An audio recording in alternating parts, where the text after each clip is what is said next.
Welcome to Sunday Square Off. I'm Joe Dana, filling in this week for Bram Resnick. It was a big week when it comes to your utility bills and energy. More on the announcement from SRP in a moment. Also today on Sunday Square Off. More elementary schools at the center of a debate about whether to stay open or shut down. How ESA private vouchers are changing our education landscape. Plus, one of Arizona's largest utilities is proposing another rate hike. Why our state's future sees a sharp demand in electricity. But will homeowners be unfairly paying the bill?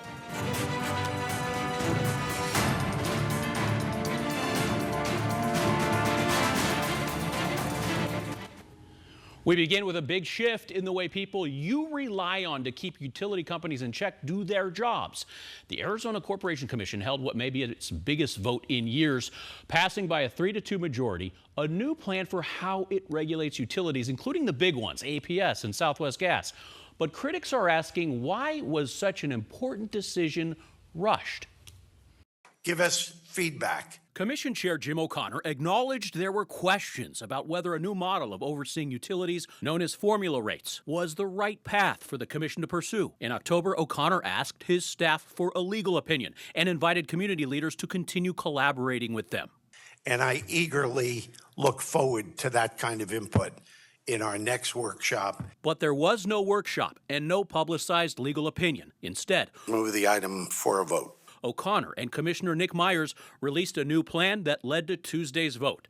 The 3-2 yes vote puts the commission on course for an entirely new way of regulating utilities. Described as a tectonic shift, the formula rates approach requires intense scrutiny every 5 years and informal reviews of rates every year. Right now, utilities go to the commission every 2 to 3 years to make their case about why they deserve higher rates in lengthy hearings before a judge. Supporters say the new plan will prevent sticker shock of drastic rate hikes. It's always easier for especially our small business members to plan for small incremental increases as opposed to being hit with a very large one. Opponents warn it will mean less transparency and higher customer rates. The policy statement does not establish meaningful guardrails. It's ambiguous, and it lacks sufficient detail to understand all of the legal consequences.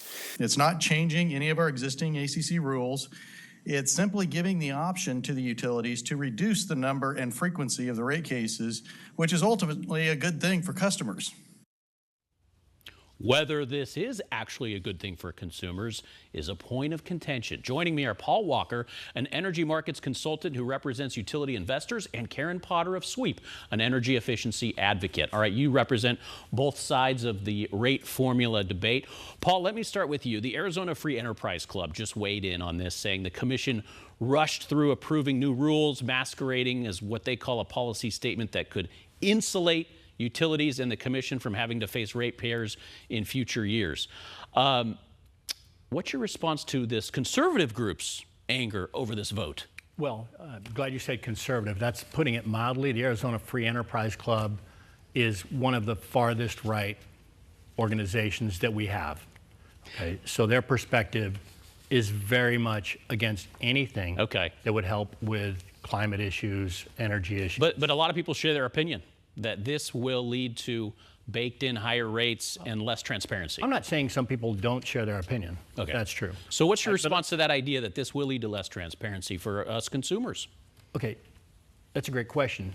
What this does is it requires every year the utility company, if they decide to go forward with formula rates, they have to provide to all of the interveners, the commission, the consumer advocates, every other group, all of their financial information, all of their construction, all of their receipts for that year. In informal meetings, informal is exactly the key. That's what people worry about. Lawyers worry about that because what the informal meeting is there's a 90-day period where everybody can just call the utility, email the utility, have meetings with the utility. In a litigated process, which we use now, those are all done through discovery requests, which go through lawyers. So lawyers will make dramatically less money. And the whole process won't take the 6 months that it takes now, where you file a discovery request, the other party has 20 days to respond, they do it through a lawyer. Now, you send an email over or you have a meeting and you get the information that you want right then. It is an arduous process. Karen, regulatory lag is a problem. And when the government can't keep up with the actions of utilities in a timely way, people complain about this. Why not let the commission take this bold step to reduce bureaucracy, reduce all of this paperwork and costs like Paul mentioned? Well, Joe, I think really it comes down to due process. The commission completely fast-tracked this decision, and it's really being framed as something to reduce regulatory delays, but it raises serious questions about accountability and the impact to consumers if we're rushing a policy statement like this. It's too quick. I'm thinking of what Ruco's representative said. He said trying to implement formula rates rather than through like the rules, it's inappropriate, illegal, and in this case, denies due process. Isn't the reason you have the attorneys involved to keep the utilities honest? I think it's going to be fun to see the Arizona Attorney General take a look at this, because when Chris Mays, was the chairman of the Corporation Commission on December 29th of 2010, 2 days before the end of the year, 1 week before Republicans were going to take over the commission, passed an entire policy statement directing all the electric utilities and all the gas utilities, directing them with 4 different mandates to start using decoupling and changing rates every single year. So yeah, you're saying that a lawsuit could be difficult here. We'll see if someone files a lawsuit. Bottom line, should consumers be worried? These 3 Republicans, Jim O'Connor, Kevin Thompson, and Nick Myers, are more concerned about profits of utilities than about protecting consumers. I would say so, because formula rates, if you do not set up appropriate metrics and guardrails to protect consumers, is going to act like a blank check that encourages the utilities to invest in much more capital-intensive resources and investments rather than focusing on cost-effective options that are actually created to ease the burden of customers. That's the problem here, the incentive and the alignment of what's encouraging the utilities to invest in. Final statement on that? Yeah, that's a great concern. I share that concern. What formula rates do, though, is they let all of the stakeholders see every year exactly what the utilities are building, how they're building it, and how they're paying for it. The current process, utilities build it all, then come in every 4 years and say, here's what we did in the last 4 years, what do you think? I think it's much better for the customers and for people like me that are worried about the incredible temperatures and drought we're facing to be able to go in every year and take a look at what APS and what Tucson Electric are doing or what they're not doing. One sentence. I'll say, Paul, the problem with that, though, is we might be looking at these on an annual basis, but there's not going to be a real opportunity to change things. If we see that there's a problem with the formula rates in between, there's not going to be an opportunity to make significant changes, because the policy statement does not allow for or does not require an updated cost or customer cost allocation study. The commission staff's own expert, worth saying, said that in states where this has been tried, consumers do not benefit. It generally helps the utilities. Why are we doing this if the evidence shows contrary? So if you look at the states that are doing this effectively, right, they're the Gulf states. They're doing it because we've seen a dramatic increase in hurricanes. Look, in the 2010s, the United States had $132 billion weather disasters. In the last 5 years, we've had 126.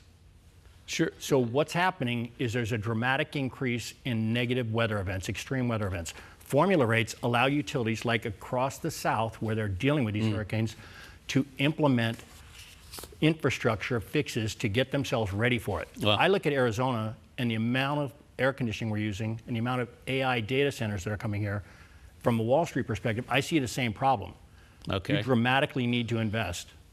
Paul, that's what we call a good tease, because we're going to talk about AI data centers in just a moment. So we're not finished with our experts, as this was a very busy week in the world of energy and our utility bills. We'll be talking about that coming up. Also, another utility, this one not regulated by the commission, announced they will ask for a 2.5% rate hike later next year. Yes, demand is growing in our state, as Paul mentioned, but are homeowners going to unfairly pay the price for the global AI boom? We'll be back with our experts. And the cost of choices when it comes to our kids' education. Another school district votes to shut down schools. The impact Arizona's private school vouchers are having on the education landscape. You can also see all of our Sunday Score-Off coverage on 12news.com or on our YouTube channel. Go to 12news.com/YouTube.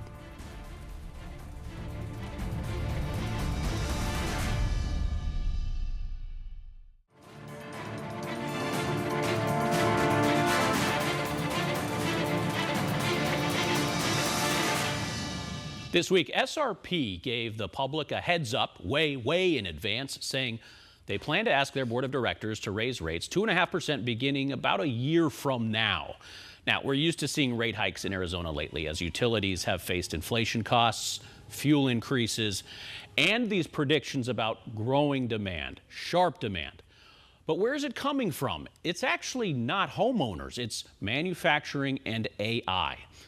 Now, Paul, it seems everyone is just kind of assuming that our state just must open the doors wide open for data centers. I'm wondering, why not try to restrict their presence here if it's going to put such a strain on our energy grid? That's a problem every state is facing. Georgia Power is the largest utility there. Yeah. They announced this week that they expect AI will triple their load in the next 10 years.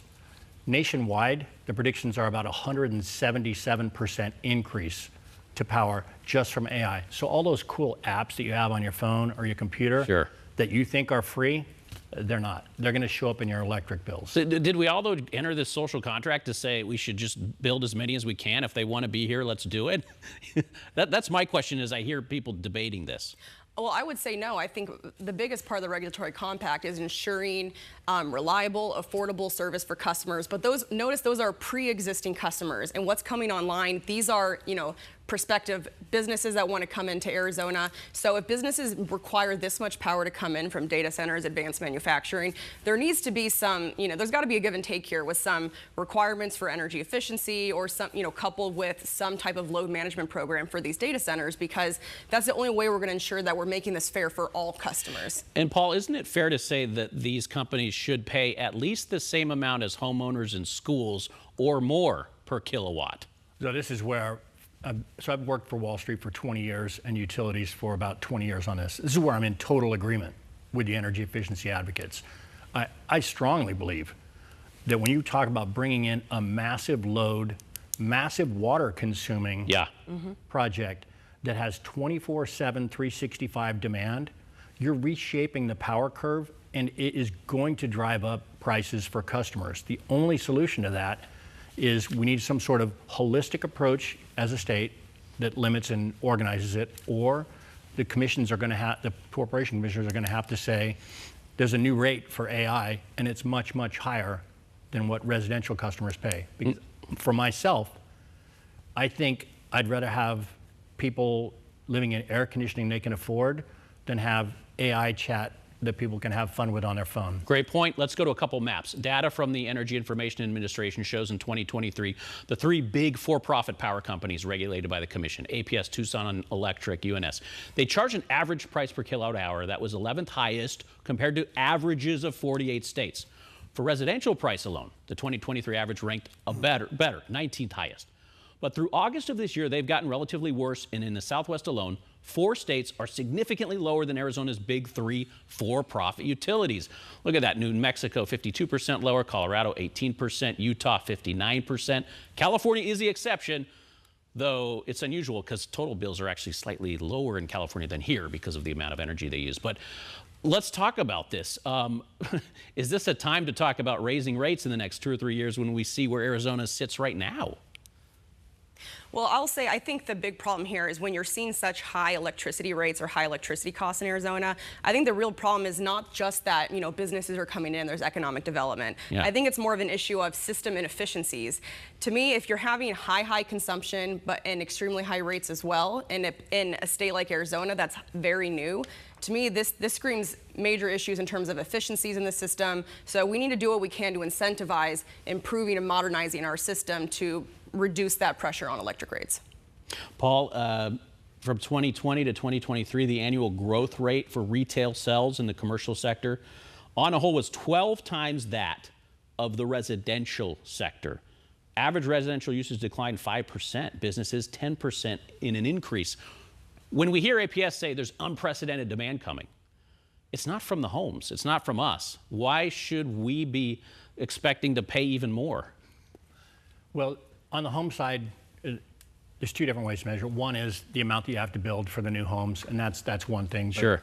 For sure, it's large commercial that's driving this, and AI is going to put that on steroids. So when we get into a formula rate scenario, every year people are going to see what are the costs and the expenses for each one of those elements. Now, we're not going to do cost of service studies, but what we'll have now is, instead of looking back after 4 years, we'll be able to look back every year and see what's happening and make changes, because we need to be a lot more nimble. What role should energy efficiency programs play in the coming years? The formula rate, in my opinion, before we had the plan approved, we should have had an incentive for energy efficiency baked into the plan, because the biggest problem that we have right now is we need to reduce peak demand. And right now, as the plan was approved, there is nothing that helps to encourage specific reduction in peak demand, which is not only the highest marginal cost for the utilities, which are driving higher electric rates, but it's also the dirtiest energy that we use on the system is during on-peak periods. So we should have had incentives from the very beginning that help all utilities to achieve those goals. I think we can all agree we need to reduce peak demand, and that's the big question probably next year. Thank you both, Paul and Karen, for joining us in this important debate. Thank you, Joe. We want to have you back. Coming up, he's led private, charter, and public schools as an educator and researcher. He discusses with me the impact that the private school voucher system is having on Arizona's education landscape.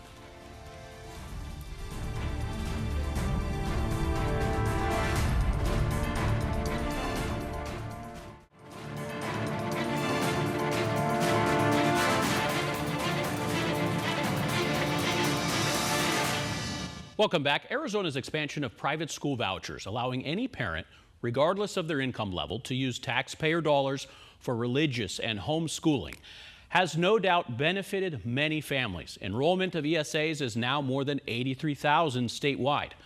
But it is impossible to ignore the impact ESAs are having on public school districts. Just Thursday night, the latest district to announce they are closing and consolidating schools was Roosevelt Elementary School District. The board voted to close 5 campuses next year to make up for an expected $5 million deficit as enrollment shrinks. This week, I spoke with a longtime educator and researcher in our state about limited funding and declining enrollment in the pursuit of choice. This is the zip code the kids came out of. Kurt Cardine has seen it all. He's been a superintendent and teacher in district, charter, and private schools. The author of 3 books about the school choice movement, Cardine tracks data on where Arizona kids are attending. How are ESAs impacting school districts like Roosevelt? They've lost a lot of kids to ESAs and STOs, which are tax credits. In Roosevelt, most of them were in the public school system. It's a huge amount of kids that come out of the Roosevelt district, but only 43% actually attend school in the Roosevelt district. A lot of people will look at Roosevelt and say, well, this is a sign that public schools aren't doing their job. Well, that's not true. I'll use Roosevelt, for example. Most of their schools right now are Bs. And overall, as a district, they're B. Right now, we know districts and charters perform almost exactly alike. In fact, the districts have more percentage-wise A and B schools. Cardine's data shows 2,200 kids in the Roosevelt district are using ESAs or tax credits to attend private or homeschool. 8 of the 9 private schools in the district's boundaries are religious. And you can't compete if your parents saying, I want you, and I keep using Catholic because I'm Catholic, I want you to go to Catholic school. Roosevelt can't compete with that. A map of the Roosevelt district shows a crowded field. Private schools are in green, charter schools in red, district schools in blue. In all, families in these boundaries have more than 30 options other than their neighborhood district schools to choose from. Many lawmakers and voters applaud those choices that are available, but it comes at a steep price. Per pupil spending for district schools is at the bottom nationally.